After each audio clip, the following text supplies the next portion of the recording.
I am Rebecca from ChemKnits, and today I want to do some immersion dyeing of yarn. I want to have a large volume of water in my steam pan, pour on some colors, and let them blend, or not. We'll see what we end up with.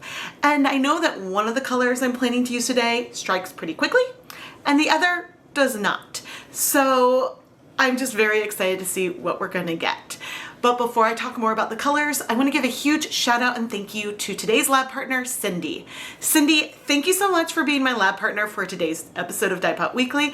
I really hope you're going to love your yarn. We're going for one of my favorite color combinations today, using Dharma Acid Dye's Deep Magenta and Caribbean Blue. These two colors blend into beautiful purples. You can make a really nice, bright, vibrant purple. You can get more berry pinks. You can even make more of a classic primary blue versus the more cyan that you get here from the Caribbean Blue. And so I'm expecting to see a combination of all these colors. I'm planning to add our dyes at a equal ratio overall, but because of the way I place them, we should see a lot of different blends and hues in our yarn. In theory. That's what I expect. Today we are going to dye 300 grams of Knit Pick Stroll fingering weight yarn. This yarn is 75% superwash merino wool, 25% nylon, and I've pre-soaked it in just some plain tap water with no acid added in here for a couple of hours. But really with this particular base, under 30 minutes usually gets things well saturated, and if you're not caring about even coverage, you don't need to worry about a long pre-soak. However, there are times where a longer pre-soak can mean that your yarn is damp all the way through, and so that can be handy. In this dye bath, I'm now going to have a total of 16 cups of water. This is my 4-inch deep full-size catering steam pan, and I'm starting to heat it up right now, but it's still cold water, so I can add my hands to it with no problem. Okay, and to this, I'm going to add, I think, just 3 tablespoons of white vinegar. This is a medium amount to start with. And now I'm going to bring over our yarn. There is still some water in it from the pre-soak, but that isn't going to alter anything. What I do want is to try to have them aligned in the pan a little bit similarly, having each of them take up a similar amount of surface area here on the surface of the yarn, just to give things the best, I don't know, shot of moving forward the way I want. Part of me is considering adding even more water, and I think I'm going to. Here's another 4 cups of water. So we have 3 tablespoons of white vinegar in 20 cups of water now. And we will be adding some liquid in with our dyes. I have to decide if I'm going to dilute those a bit. I think I might. But my plan is to add blue, pink, or the reverse, something like that, to let things spread. But I do want to let this heat up, just so that way the colors will strike at least a bit before they spread out. We will see what's going to happen. And so while this is heating up, let's go measure out our dyes. Our stock solutions are mixed at a 0.5% strength. That means there is 1/2 gram of dye per 100 milliliters of liquid. And so what I'm going to do now is take 1/3 of a cup of dye, or approximately 80 milliliters of our Caribbean Blue, and measure this out twice. This is a total of 0.4 grams of dye in each of those 2 cups. And then I'm going to do the exact same thing with our pink. Since we're dyeing 300 grams of yarn, and we're only having about 1.6 grams of dye here mixed, I know that with these particular colors that this is going to give us bright colors that should end up striking really, really well. Now, if I were gonna do something completely side by side and have two different dye baths, I would want to, when rinsing out this leftover color, try to keep things as even as possible. But it doesn't matter if I have a little more water or color in one than the other, because it's all going into the same dye pot, and ultimately things are a little random. But I'm adding 1/3 cup of water. Whoop. Approximately. You can see some water went into the others. It doesn't really matter. But by measuring this, in theory, everything I'm doing is more reproducible. So that way in the future, if I want to recreate what I'm dyeing here today, then I have a better chance of doing so. But anyway, now we just need to wait. I'm gonna rinse off some dye on the edge of my sink. Now we just need to wait for things to heat up. And now all of the tools and equipment I use to dye yarn are dedicated for dyeing yarn and aren't ever used for the preparation of food. Clearly, here I am in my kitchen sink. I always wash out the sink before converting from a dyer's kitchen back to a home kitchen. But also anything that touches the sink goes through the dishwasher. And I don't put dye things through the dishwasher. So that's how I manage that. The heat is on medium currently. And I see the tiniest amount of steam. But if I check the water, it is warm, not too hot. There's probably differences in temperature throughout, but I think we're gonna go for it and add the dye now. I could wait until we see bubbles at the surface. That gives us more of an estimate of where our temperature is, but I feel like going for it, and so that's what I'm gonna do. Without a thermometer, this makes it harder to hit this temperature again, but you know, it is what it is. Okay, I'm gonna take my first cup of pink, flip up that zip tie down there, and add that color, trying to have some consistency in how I pour it across, but it's not perfect. All right, next I'm coming in with one of the blues, and again, I'm trying to go all the way to the edge and be a little even across the 3 skeins. It is not gonna be perfect. Okay, let's do our next pink. Now, because we're adding such a large volume of water, when I'm pouring the dyes in, that is gonna move the color down through the layers, and it's not gonna stay just where I've poured it. If we had less water in here total, then things would very, very much, as we do this last blue, stay put where they've been placed. But because of the volume, that's going to help things move. And in fact, you can already start to see some blue move through here. We can see some of those pinks spreading. We just don't quite know what is happening beneath the surface. Now, there are tiny amounts of color left in my cups that I could add more water to and pour on. We have options of what we can do here, but what I think I'm gonna do is leave the camera rolling for 5 minutes to see how much things change from right now. We've had a change. Ooh, this is a pretty change from how it started. Oh, I'm so glad. And honestly, we're also seeing some differences across the pan. Here we have a little bit of an area that has a more true pink. Here we don't. This is so, so nice. I am using all of my self-control to not touch it. I mean, this is a very similar thing to what I might do with a quote, shoebox technique, but there I lift and move the yarn. And here I let diffusion sort of take the wheel because we had a larger water volume. The things that I want to touch are some of these areas that are more white. I really want to poke them and press it in, but I'm not going to. I am going to be good. I'm going to be well behaved. I'm going to leave it be. I'm going to wait. Goodness.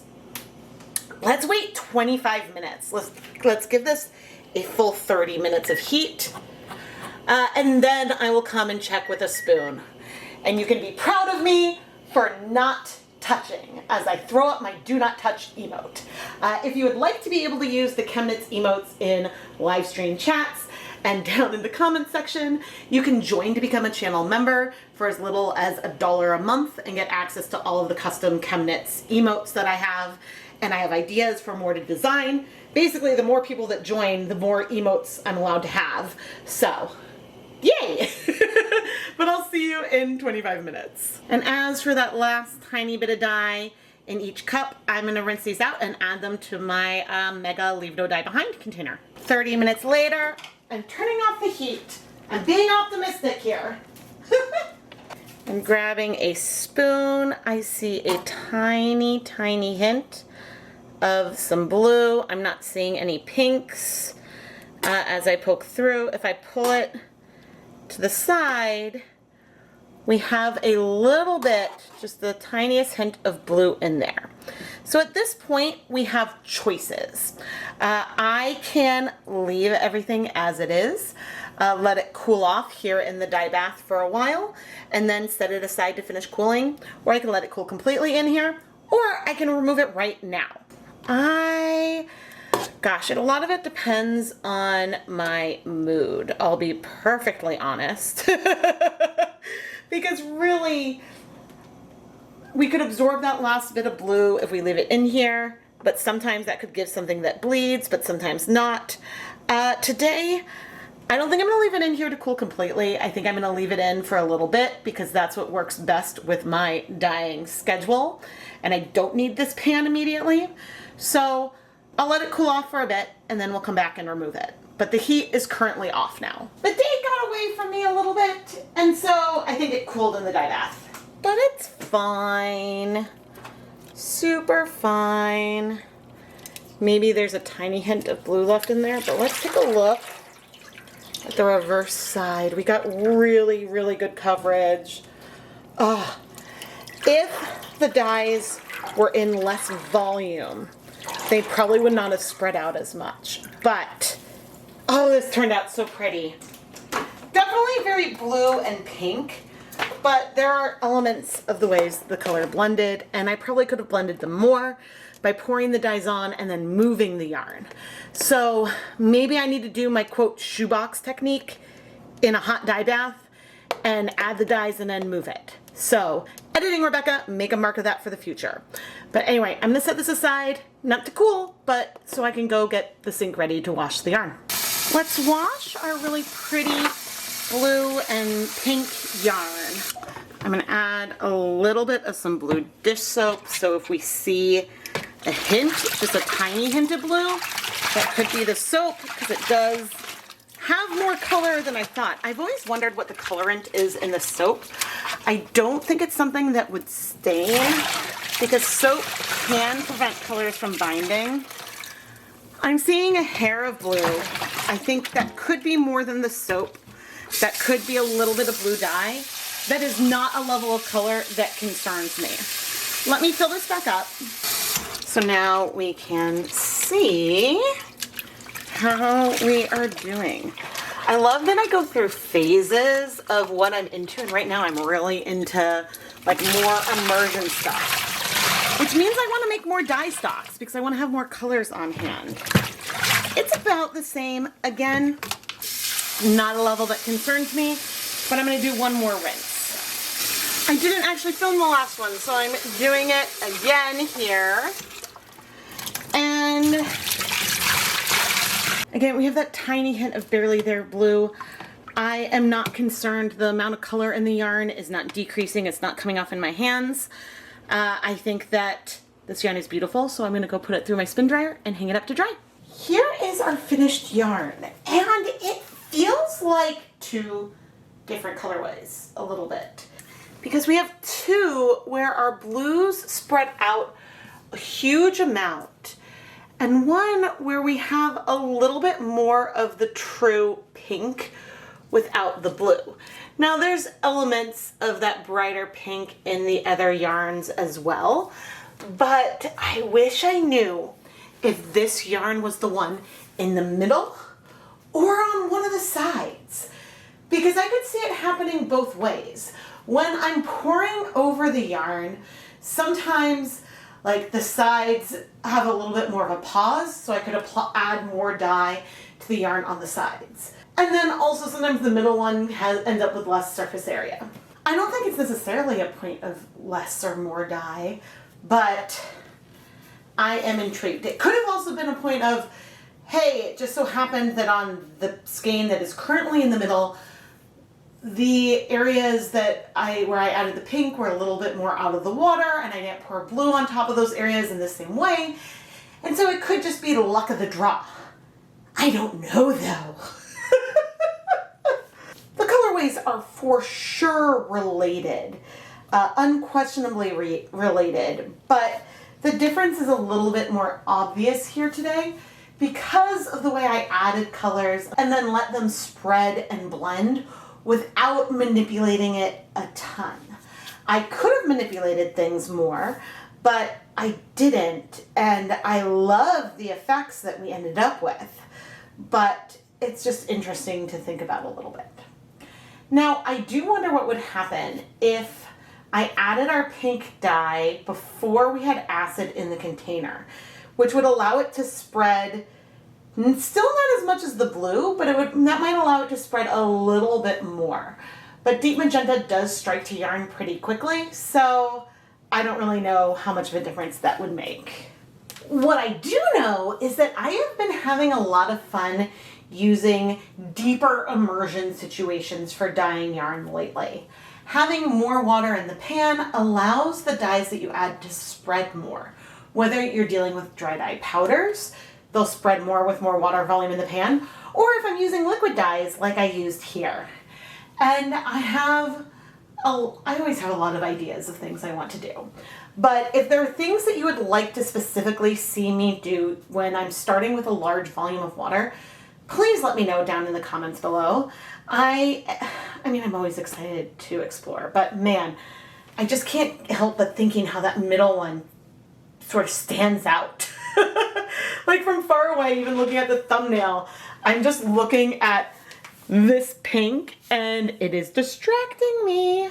So Cindy, how would I use these 3 skeins, and how might I recommend you use these 3 skeins? Well, you could do something like this, and maybe it'll be more obvious once you cake the yarn, but you could have it be some kind of like fade where you have this one at one side and then go into the others. It would be a very subtle fade, but it would give some asymmetry to your project. Or if you had 3 yarn cakes, every so often just alternate between the skeins to blend them too, and that would even out some of the difference between the skein that's now on the far left and the other 2. Side question for editing, Rebecca. Have I glazed with deep magenta yet? I know that it would glaze, and we have some areas here that do almost feel glazed, or where the color is a little bit like patchy and shallow, but in the best possible way. So I need to do that, but I digress. If you want to learn how you can become a lab partner like Cindy and get shout outs in an episode of Dyepot Weekly, go and check out the listings in the ChemKnits Creations Etsy shop. There are 2 different ways you can sign up, and if you're not sure what's going on with the listings, there's a lot of text in the description. Feel free to send me a message through Etsy DMs, and I'm happy to answer any of your questions. Cindy, thank you so much for being my lab partner. I really hope you're gonna love this yarn. This variation that we see in our yarn is a result of doing a technique where I'm letting diffusion and the color spread give a lot of the colorway. By default, this is gonna add more blending and softness and variation from skein to skein, because depending on the microclimate of heat and everything in the pan and the way the yarn is in there, that can all affect where the colors go, especially if I'm not moving the yarn to help work the dye through and to help intentionally blend those colors. Now, don't get me wrong, if I had tried to blend the colors and move things around we would still see some variation in our end product. But there are times like when I use the shoebox technique, pour colors on and then lift and blend everything, we get a remarkable amount of consistency. Sure, there might be some variation, but there's still consistency there. And sometimes having some movement of the yarn can help. That's all I'm saying here. I am Rebecca from ChemKnits, and I love to play with color and yarn. I love to just watch color spread, see what's going to happen. I love to look at this and think, okay, how might I tweak this to do something else in the future? And we have so much fun. And I also love to play with a combination of primary colors, like I used here, 2 primaries, a magenta and a cyan, but I also have a huge collection of pre-mixed colors that I love to play with as well. I just go through phases where I mix up huge dye stocks of the primary colors and then play with those over and over again in different ways. And yes, you could do more than go for a secondary color or for rainbows when playing with primaries, but there are times when I'm like, ooh, I want to play with blue and pink, and I want to make something pretty. And so that is exactly what we did today. Please subscribe and turn on notifications so you never miss a new video. This is by far the biggest thing you can do to help support the content here. Thank you so much for watching.